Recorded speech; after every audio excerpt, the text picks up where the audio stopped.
Are you thinking of leaving corporate, but too afraid to make the move? Have you already escaped corporate, but are finding it hard to run your dream business? Are you wasting valuable time by attempting to figure challenges out on your own? We have created a podcast for corporate escapees running their own business. This is the Corporate Escapees Podcast by Build, Live, Give. We bring you first-hand experiences of guests going through many of the struggles you face each and every day as a corporate escapee. We get real with no corporate BS. And now, over to your host, Paul Higgins. Hello and welcome to Corporate Escapees, the podcast that takes you behind the scenes of people who are successfully running their own business, hearing their war stories and motivations for making the jump from their corporate gig. I'm your host, Paul Higgins, and our guest today is someone that's had 3 redundancies, not 1, not 2, but 3 redundancies. She's also closed her business down in the GFC. It was a really tough period, and she takes you through a decision process of doing that and why she decided to go back and run her own business again. And she also gives you some really rich content on how to have a calm culture, which is really valuable in today's hectic and busy environment. So what I'll do now is hand you over to Maree Burgess from mareeburgess.com. Welcome, Maree Burgess from mareeburgess.com to the Corporate Escapee Stories podcast brought to you by Build, Live, Give. So we're going to get to know a lot about you today. Well, why don't we just start with something family or friends would know about you that our listeners wouldn't? Hi, Paul. Okay, so what your listeners won't know about me is I grew up on a farm and live in central Melbourne at the moment. And to marry the country life with the city life, I do have a weekend getaway up in the Strathbogie Ranges. Oh, brilliant. And whereabouts did you grow up on the farm? In the Riverina, between a town called Deniliquin and Echuca. Ah, very good. Well, I'm from Swan Hill. Oh, cool, down the river. So we used to go across to Deniliquin and beat you in football quite often. So across that way, and actually I lived in Sydney for a while, and we used to drive from Sydney across that way, the Hay Plain, yes, Hill as well. So I know that road very well. I'm sure you've travelled it a lot. I do know it very well. Yes. And have you still got family on the farm? Yes, my 86-year-old mother still lives on the farm with my eldest brother. So, in fact, we're up there on the long weekend visiting. So it was lovely. Oh, brilliant. Great. And is she a strong, determined person that won't go in a home? Yes. And fortunately doesn't need to yet because she totally looks after my brother who's never married. So, it works out very well. Just as a quick little side story, my grandfather had a twin brother that never got married, and he lived with my grandmother and grandfather. And I just thought that was normal growing up as a kid on a farm, that you would go to your grandparents' farm, and there was three, yes. 2 in a relationship, and 1 that lived in a little lean-to on the side of the house. But it didn't, until I was much older, though, I realised that wasn't very normal at all. And when my grandfather passed away, they actually became good friends again. But gee, was there some tension? Oh, really? Those other years, yes. Oh, gosh. But anyway, and I know that you worked for the NAB, and I laughed when you came on camera a little earlier in the setup that you had your black and red on. And I don't know if that's because of Essendon, but I'm thinking maybe the NAB. But and for those global listeners, Essendon is a football team that, let's just say, hasn't had the best run of late. In the AFL in here in Australia. But tell me a little bit about your story about how you went from the NAB into what you're doing now. Well, the NAB is a recent corporate part of my recent history for my corporate life. I actually started my my career, I suppose, as a nurse. I left the farm to come to Melbourne to do my nurse training at one of the major hospitals here, and left there after 3 years because I was sick of shift work and thought I'd take 12 months off, and fell into finance, and basically ended up at the ANZ Bank for 13 years in a variety of roles, and then moved over to then became made redundant and decided to start my own business in 2003. So it was I guess I fell into banking but then I decided to consciously set up my own coaching business in 2003 that then morphed into other things that we'll cover off, I'm sure. But I did step back into corporate in 2010 when my business died during the GFC. And I was slowly going broke very quickly. And that's when I stepped into NAB. So I actually spent, which was supposed to be a few months. When you contract, you think it's going to be a few months, and it does turn out to be sort of 6 years later. So I then left NAB in 2016 and have completely re-immersed myself back into my own business. Great. Well, we'll definitely dig into that further because, the questions I normally ask is, was there ever a time when you thought you'd go back? And obviously you did. And, we'll certainly dive more into that. But as far as the redundancy, was that something that you expected at the time in 2003, or was it something that sort of came out of left field? A little bit of both. It certainly, I think anyone that's made redundant, it always comes out of left field. But I was also I'd also sandwiched myself in a role that I, for the first time in my career, became very unhappy. And I can always find parts of a job that I like, which is often to my detriment because I stay too long in roles.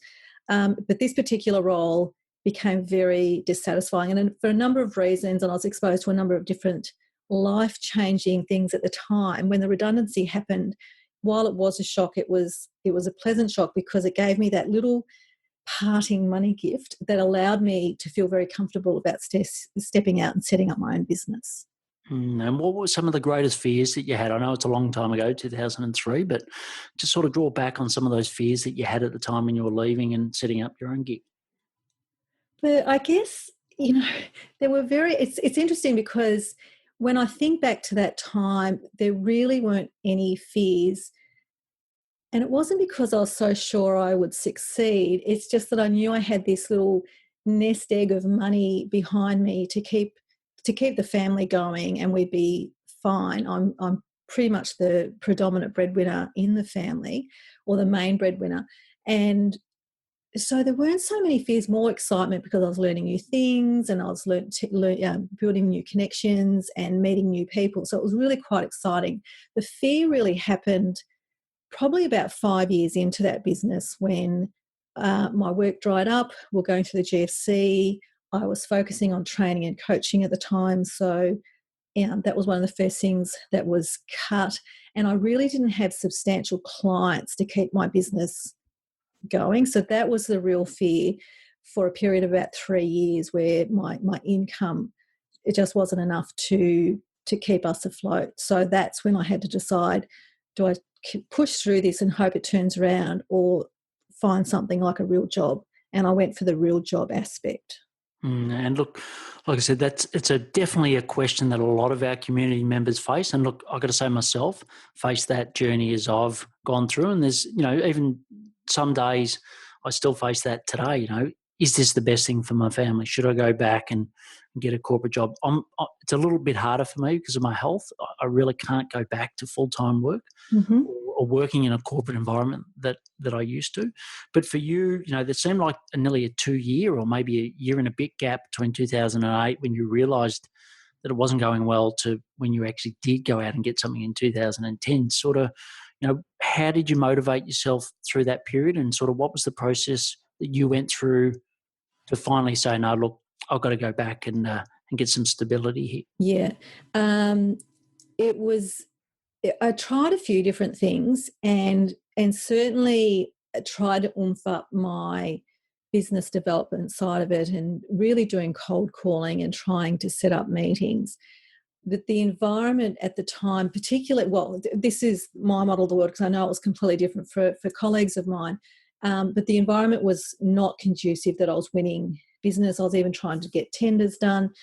And I even joined a small boutique consulting agency that did business coaching and training, but I did it on a part-time basis, and thinking I'd get some money in doing a part-time role and keep my business afloat for the rest of that week, sort of thing. That was a dismal failure as well, because my part-time role just consumed my every thinking moment. Mm-hmm. And so I was earning part-time money and I wasn't focusing on my role at all. So that didn't work at all. But again, it was generating a little bit of income to keep me that afloat. And really the turnaround came when a colleague, bless her, contacted me from the NAB and said, I've just taken on this new role. Our budget's been quadrupled. I don't have a pipeline of work. Can you come in and help me out for a few months? And when I said, what do you want me to do? She said, I just want you to talk to people because we've got to build a pipeline of project work, really. So that was perfect for me because I could then go, okay, while I'm here, I'm going to do exactly what you want to do, and we'll do it really well. And we'll build up a project office in this area within the bank. But I'm going to also be coaching women in the bank for free so I can keep my coaching hours up and keep building, focusing my business that way. But it was all internal. It was like internal entrepreneurship while I was doing the internal contracting role. Great. And on reflection, was it the right decision that you made? Absolutely. Yeah, absolutely. It was a little long. I certainly didn't expect to be there 6 years. I thought I'd be there for 6 months. Yes. But I was also given lots of opportunities during that time doing some major projects and rolling out significant training programs, and I really immersed myself in change for the first time, in what change management was and how people move through change. So it really allowed me to completely build up my IP. So when I did step up, I had a whole new suite of offerings. So I'm in really good shape now because of that. Great. And what led to the change in June 2016 for you to leave, hopefully the last time? I was made redundant again. Oh, right. Okay. Which was interesting because I'd been a contractor, and then for the last 18 months while I was there, I took a permanent role, again, because I was really curious about this particular role as a project coach, working with senior leadership and doing sponsorship coaching. And it was really attractive to me. So I pushed to get that role and worked with a team of people for that 18 months. But I knew that our life there was very short as a team because what we were doing wasn't valued by other elements. It's very political, but other elements of the organisation. So I'd use that time to learn as much as I could. And so when they made our whole area redundant, it was fantastic because I'd been there 18 months. So I got another nice little payout, tiny, but again, enough for me to feel very confident that at least for a few months I could cover costs. So that was really good. Great. And I know some people are saying that they'd love to be lucky enough to get a redundancy once, but to get two, that's like winning lotto. So I know they weren't big amounts, but that's good. And I know a lot of people, certainly, unfortunately, my wife was made redundant whilst she was on maternity leave, which is not ideal. No, and it's highly illegal, but unfortunately, the person that made her redundant was also the person that I worked directly for. So we didn't want to lose two incomes at the same time. So they basically just, put our backs against the wall, and there's not much we could do about it. But I know for her, she really struggled around, was it me or was it the job? And then struggled to get back into the workforce. But for you, did you go through a similar thing, or did you sort of, was it quite clear why they'd made the redundancies? It was absolutely clear. And to be honest, Paul, it was my third redundancy because I'd worked for a small bank before I joined the ANZ, and they actually made all of Victorian division redundant. And so that really set me up because there was no feeling of, is it me or is it the role? Because they just closed the Victorian office down. So there was no second guessing about where we were. But I do say to people, I see redundancy as such a gift because although corporates are getting very smart about it now, they're really doing restructures and wanting people to leave, but they're doing it in a way that if you don't want to take the role that they're pointing you into, they don't actually have to pay you out. So then it becomes really hard for people who do want to leave because they're waiting for that redundancy. They're really unhappy in their role and they're unlikely to get paid out. So it makes it really hard. And so on the one hand, I say redundancy is a gift because you do get this money to set yourself up in either another corporate role or in your own area of expertise. But I also don't want people not to leave organisations because they're waiting for that payout either. Yeah, look, it's true. And I know for a lot of people that do take it, and a lot of people listening here that, dread the fact that they may one day. Like I know a lot of people in the banking industry that I ride with, and they're sort of sitting there saying, well, look, I don't know when it's going to be me. But I do want to assure you through stuff that we're going to get to in a minute where you talk about what you do today, but there are awesome alternatives out there, and there is a life after corporate, and there is a very successful life after corporate. So, if you're listening to this and you're worried about that, be rest assured that, there is an alternative, and you don't have to be in a job that you're unhappy with, like you said, and stay in a role or a company that you're not satisfied with. There are great options. And just the last question on this section, Maree, is just help. What was sort of the help that you've got outside of the bank itself in helping you, build up this coaching practice, your own coaching practice? Yeah, so it's actually more than coaching practice now, because I do a lot of training and a lot of facilitating. So I would say coaching is about 25% of my work at the moment. And while I still absolutely love it, and I, like you, enjoy doing podcasts, I love coaching people one-on-one, and I love doing group coaching sessions. But I do find I need to vary it to make my business robust and less dependent on coaching, to look at other ways to generate that. And I do that through training programs, which is sort of the IP that I've been developing over the last 5 or 6 years, and also facilitating. So people who need to pull people together to come up with a solution, they want an external facilitator to help them have that discussion. I love doing that as well.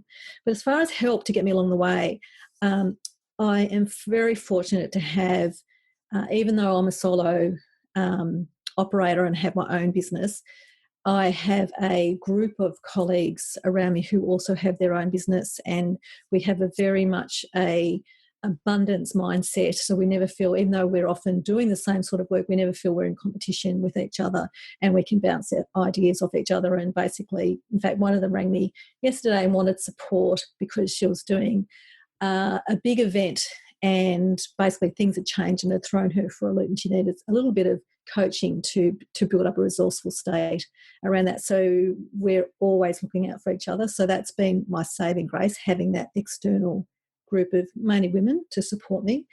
And I also did a program a few years ago that turned my thinking about business on its head, and it was called Thought Leader Business School, created by Matt Church, and he now partnered with a guy called Peter Cook. And it's really thinking about what am I selling, who am I selling it to, and how do I deliver that? And that's sort of the whole program in a nutshell. And that has also created a lovely network of fellow thinkers or fellow thought leaders that I can also bounce ideas off. And of course, Pollyanna, who you've also interviewed on that, is one of those thought leaders that I can easily tap into. Yeah, excellent. And I think that's so important, to be surrounded by like-minded people. I think that's brilliant. And that's the reason I suppose I started Build, Live, Give, is because I really struggled to find that community of people that had left corporate and were running their own business. So I'm really glad. And look, Thought Leaders is a great platform, and some of our members are actually graduated out of Thought Leaders and become part of our community. So that's great. So as far as what you do today, so this is into the build section, but when someone comes up to you and says, Maree, what do you do? How do you answer that? I help create calm culture, and I can either do that by coaching, facilitating, or training. Right. And someone might say, well, that's great, but how do you do that? Yeah. So for me, calm culture is about creating a baseline of calmness in a team or individuals, but I really focus at the team level, because then when you have that level of calmness, which is where we trust the people we're working with, we can engage with them, we can collaborate with them, we can actually have a high-performing team. And this sort of goes back to my corporate experience of having been part of really high-performing teams, having lots of fun, feeling really energized, love going to work.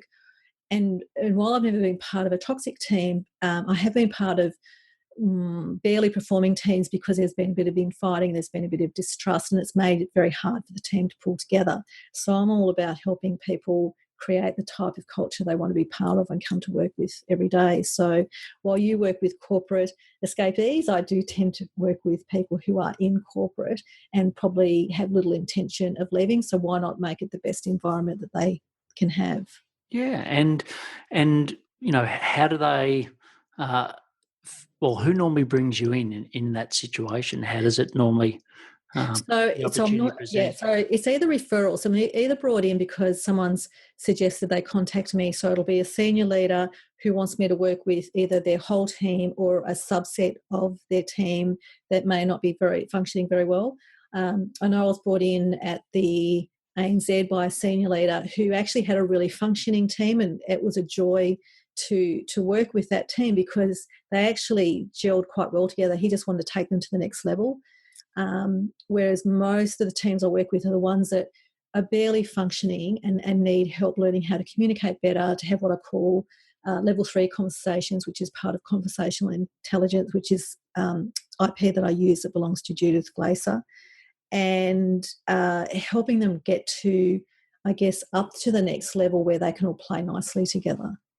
And picking the right IP or the IP partner, because there's a lot of people out there which have their own IP, but always making that decision of, do I use my own? Do I go and license someone else's? How did you go about making that decision? Well, it's interesting because I've always been a deliverer of or user of other people's IP, whether it's MBTI or other people who've written books, and I've used their IP. And it really wasn't until I read the book Conversational Intelligence by Judith Glaser and then went and did her advanced coaching program and then went on to do her certification program. So literally, I guess, 18 months all up in training with her directly, that she's created this beautiful foundation for me to throw all my other stuff into, including my own IP, because it's very easy then to talk to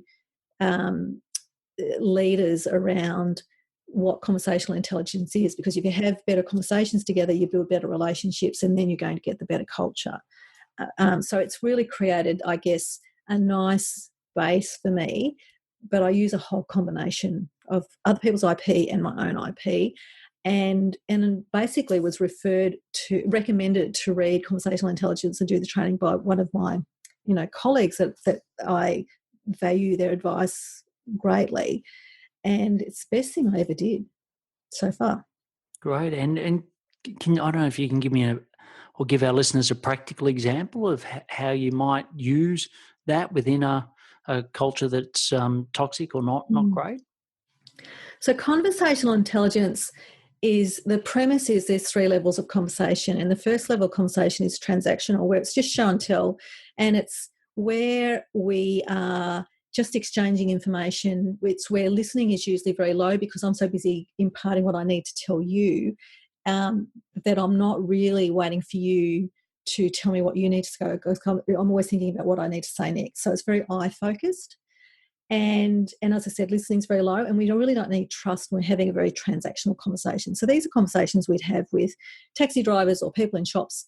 Turns out my husband and I have a lot of level 1 conversations around what are we going to have for dinner tonight and what are we doing on the weekend. So it's just detail. There's no deep and meaningful as part of a level 1 conversation.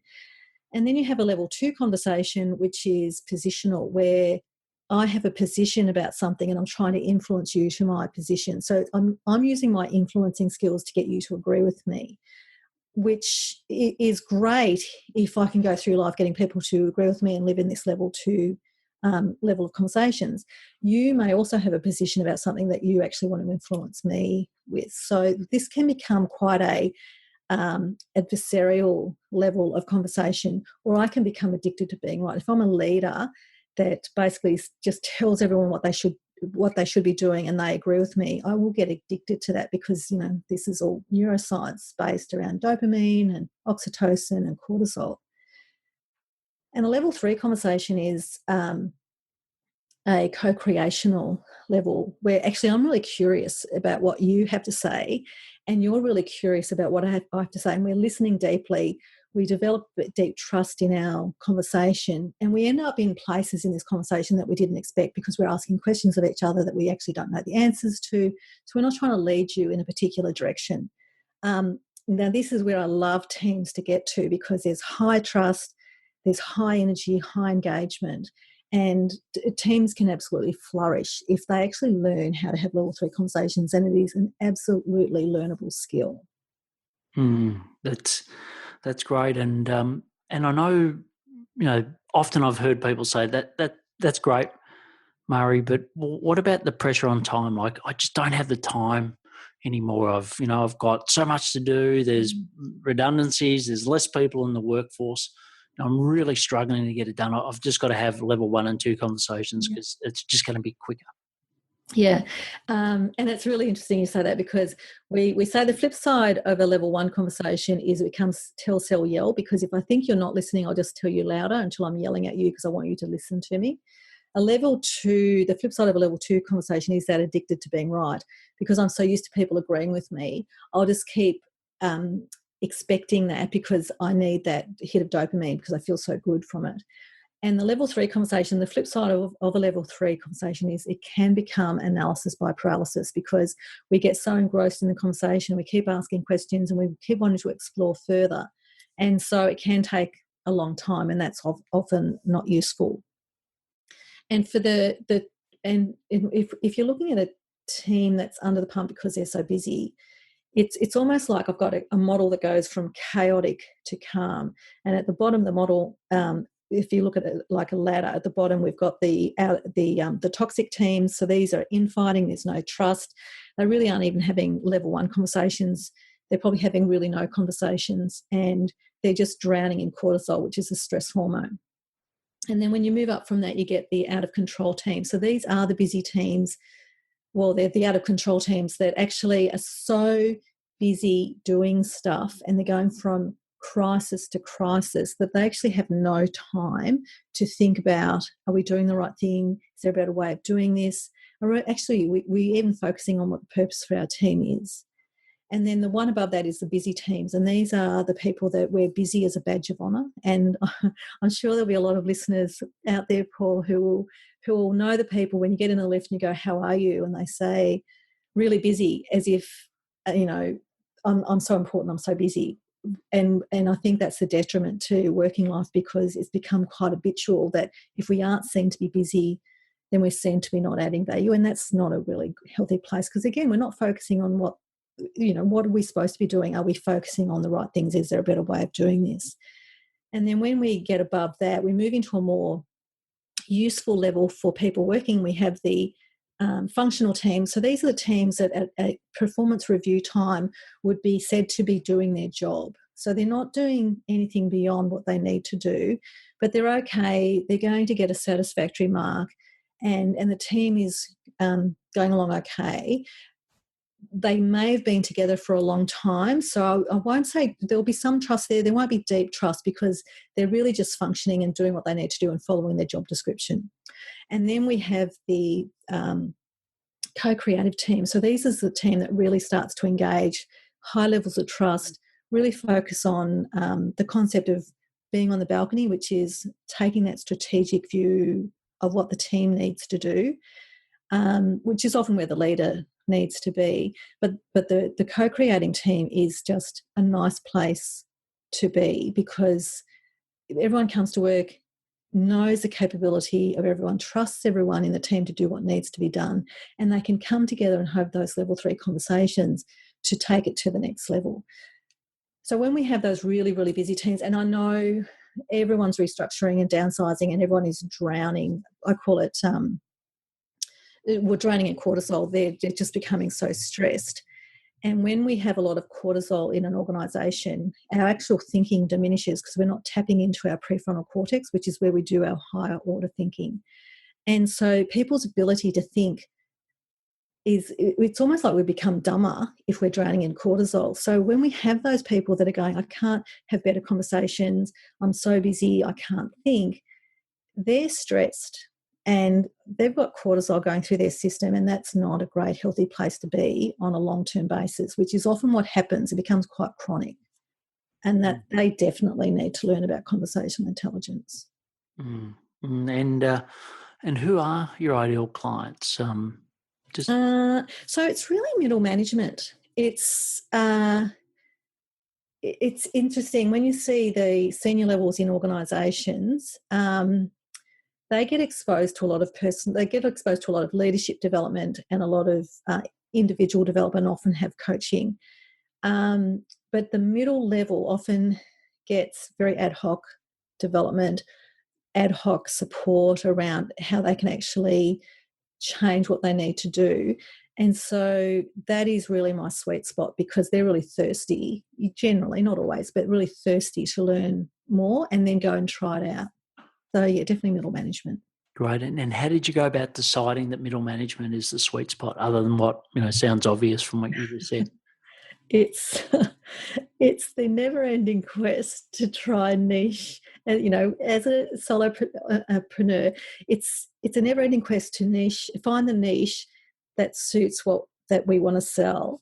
And I won't say I've got it right, and I have several different niches, but I know when I did start, and probably which led to my original business dying, was I could coach anyone about anything, anytime, anywhere, for any price. And having that as a business model does not work. So now I'm very focused on, I really won't work with, I worked with toxic teams a couple of times, and it's too hard, and you don't get the resources to do enough time with these people to make some change. So I know I clearly don't work at the very bottom of my value model. I work with busy and functional teams. They're a sweet spot for me, and I love working at the higher performing level as well, but I try to avoid the toxic and the out of control teams. Yeah. Great. And how do you say no? So if someone approached you and said, look, Maree, here's a lovely retainer model. I want you to work with this particular team, but you quickly observe that it is a toxic team. How do you go about saying no? Oh, well, it depends on how busy my calendar is. It's a matter of me by really going in and trying to do some discovery of that, because you've got to work out whether it really is a toxic team to start with. And everyone, look, by and large, everyone comes to work to want to do a good job. It's just often they get themselves into rituals or habits where they can't work with the people that they have to work with or should be working with. And so sometimes it's difficult to understand what makes a team toxic, and sometimes some discovery questions for individual team members, certainly starting at the leader, but you do need to dive into individual people to get the truer story, can often flesh out that maybe just a tweak here or tweak there might change that. So when I say I don't like to work at toxic team level, it's not a black and white or a yes and no instance. I want to investigate further. Because last year I was asked to come in and work with one team in a large organisation, because they were in inverted commas broken. And when I went in, I met with everyone in the team. There was about 30 people in the team, and every one of them really wanted to do a good job, and they had this whole range of external factors of why they couldn't do that. Now, some of that was fixable and some of it wasn't, but I actually took that on because I had 3 months to work with them. So I was in there 2 days a week for 3 months that I could totally focus on them. It's when I'm asked to come in and do a 2-day workshop, that's when it won't work. Mm-hmm. Great. And I know you certainly, would have learnt some lessons back in 2008 when, the business didn't go as well as you'd like. What are some of those lessons you've learnt, and certainly around the, the profitability of your business? What are some of those lessons you've learnt that you now apply? Price appropriately, and just don't do anything for any price because you don't have a full calendar, because then you become, or I became, very, I guess, not confused, but it was always difficult around what I could charge, whereas now I'm very clear about what I charge. I do have a not-for-profit rate and a corporate rate, I'll admit that, but I'm quite clear about that and will stand firm by that and really rarely get pushed back. I've also learnt to really nurture clients and have my own clients, because my business model in the first phase of my business was I was getting a lot of overflow work from colleagues, which was lovely and work I loved. But when their business model changed, that work dried up. So now I'm very focused on having my own clients, so that then it's up to me to maintain that relationship rather than someone else's business model changing. So that was been a big part of my learning curve as well. Yeah, and what's the number one source of new business for you? Referrals. I'd like to say LinkedIn because I'm very active on LinkedIn, but it really is through referrals at the moment. And is there any way that you help the referral process, systemize the work process? Any tips you've got for people listening? Well, asking for any meetings that I have, if it's a meet and greet or I'm meeting someone for the first time, obviously I'm there to try and sell my program, whatever we're there to talk about. And if I realise that there's no success there, I will always walk away with who else can I talk to, whether that's within that organisation or somewhere else. So I'm trying to always create a meeting from a meeting. Okay, great. And what about from some of your key challenges you got in the business at the moment? What are the key things that you're, not losing sleep over, but the things you'd love to solve in your current business model? It's definitely around the business development for me. It's that concept of when you're working for yourself, you really feel like you're selling yourself, and that's I have a preference for introversion, and so it's very hard to get out and talk about yourself, which is why Thought Leader Business School has been so useful, because it's sort of taking the onus of having to sell myself and actually focusing on selling my IP. It's a bit of a subtle difference, but I've sort of latched onto that. But business development for me is an ongoing thing. I would love to be in a position that I could say to you, I've got bookings in my calendar out to this time next year, and I do have some bookings out to the end of this year, and that's certainly a vast improvement on where I used to be. But yeah, I want to create that more consistency, have that pipeline of work coming through. That's my biggest challenge. Yeah, and I know you said before you're the sort of main income earner for the family. What sort of impact does that have on you if you don't hit those business development targets? Well, I'm not focusing on that. The impact when it happened in 2008 was I really had to look to get a job. Whereas it's interesting, one of the things when you go through Thought Leader Business School is you've actually, one of the first things you have to do is they ask you to decide, and that's around, it could be a decision about anything, but for me it was decide about stepping out of corporate and back into my own business. So I did that. I made that decision. That was easy.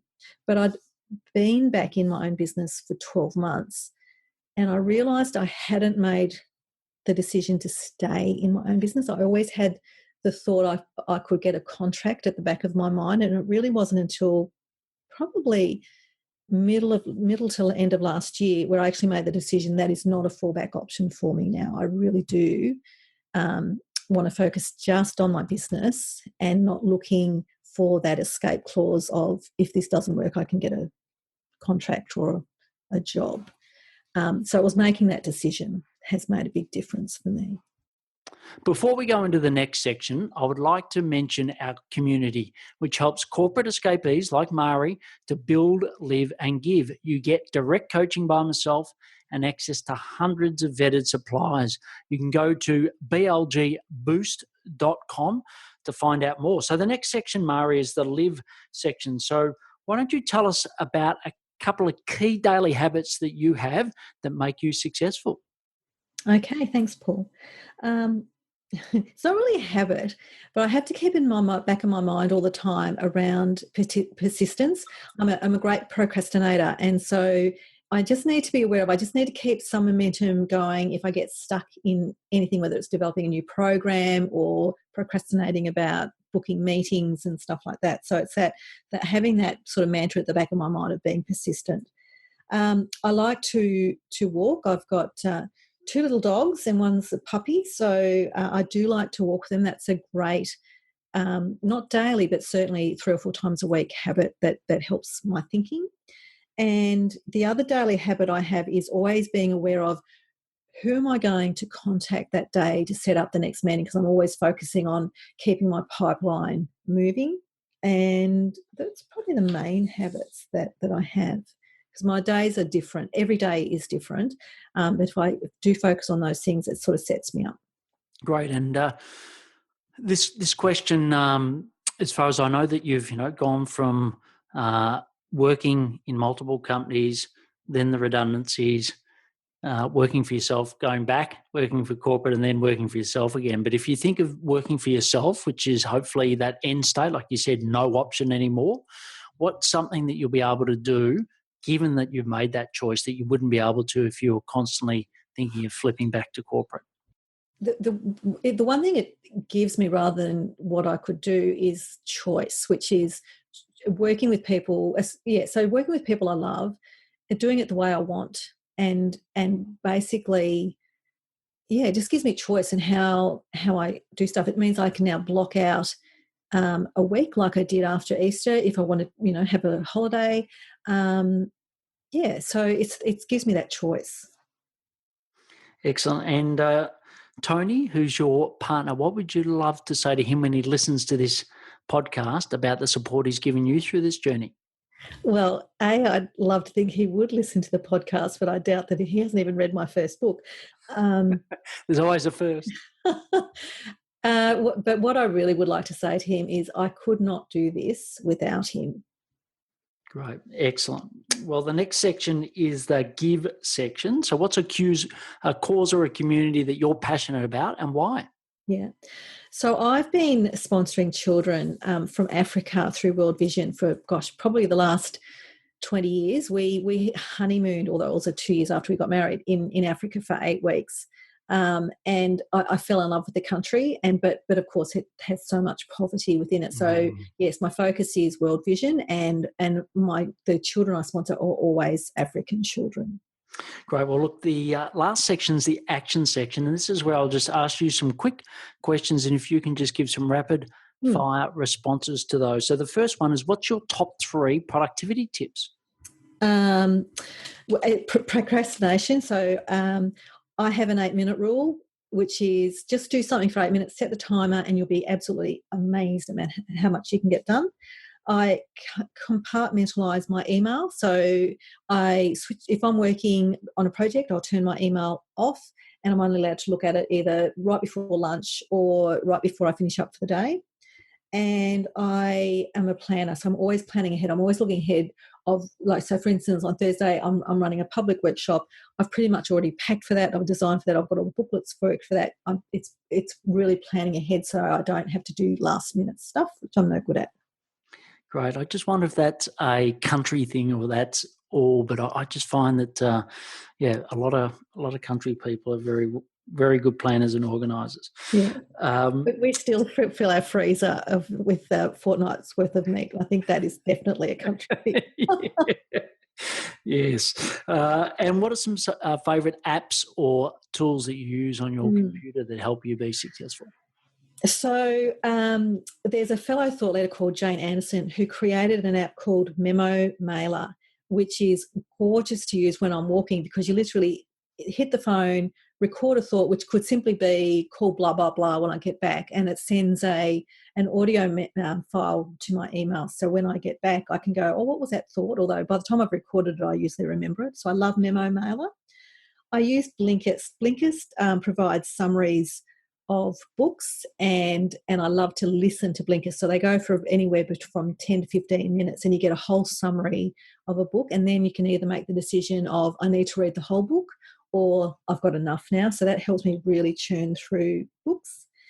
And the other one I've just discovered this year is Cam Scanner, which, because I do a lot of flip charting when I do my workshop, so it allows me to photograph and scan the flip chart, and then it beautifully cleans it up and then becomes very emailable for clients. Brilliant. And podcast or book that you'd like to recommend, and why? Well, obviously this podcast, Paul, because it's full of interesting people. And the book I absolutely becomes my give to all my coaching clients is Conversational Intelligence by Judith E. Glaser, which is what I mentioned before about underpinning all of my IP. Brilliant. And what's some parting advice you'd love to give the BLG community? So I sort of thought about this, and there's two parts to this. The first is corporate life is wonderful for a lot of people, and it has so many benefits. And I don't want people listening who are in corporate life feeling they have to leave because it seems like everyone thinks that they should leave, because it absolutely has a place for a lot of people, and that's absolutely fantastic. However, if you're in a part of a role that's you're unhappy or you're in a toxic team, then either try and change it or move or leave. Don't stay in an unpleasant situation. It's not great for your health. If you do decide to escape, don't wait for the bonus or the redundancy. I've coached so many people over the years that go, I can't leave until, and it could be until I get a redundancy or until September when we get our bonuses, because it just delays your whole leaving. So don't wait for that. It's nice, but don't wait for that. Brilliant. And look, you can find out more about the great information that Maree's got at mareeburgess.com. Also, we'll have her LinkedIn profile, and we'll also have all the other links that she recommends in this podcast in the show notes. So we'll definitely do that. But Maree, it's great to have a fellow country person on the podcast. And I think it was brilliant hearing your journey of being, open that things didn't work and you had to go back, but now putting that line in the sand, determined to stay and run your own business, but also add enormous value back into those people that do choose to be in corporate. Like you said, it is for some people and it's fantastic. And if you're there helping them, that's fantastic. So once again, thanks for coming on the podcast and sharing your knowledge. Thanks, Paul. Thank you for listening to the Corporate Escapees podcast, brought to you by the team at Build, Live, Give. If you found this podcast helpful, please share it with other corporate escapees. If you would like to join a community of like-minded peers, please visit www.buildlivegive.com. Until next time, thanks for listening and be brave.